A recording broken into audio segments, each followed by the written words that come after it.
কৃষ্ণ। জানি আপনারা অনেক আনন্দের মধ্যে আছেন, তারপরেও আমি আপনাদেরকে একটু দুঃখী করতে চাচ্ছি। দুঃখটা হচ্ছে কি, আপনারাও আনন্দ করবেন, অনেকের দুঃখ লেগে গেছে, প্রসাদ পরিবেশন করার জন্য আপনারা একটু সহযোগিতা করবেন। তো ইতিমধ্যেই এই হচ্ছে সনাতনী সমাজের মিলন মেলা উৎসব।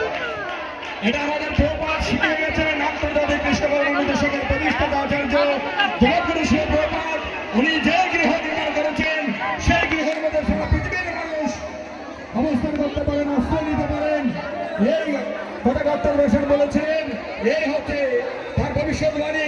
আমরা ফলপ্রসূ হচ্ছে সেটা আমরা দেখতে পাচ্ছি।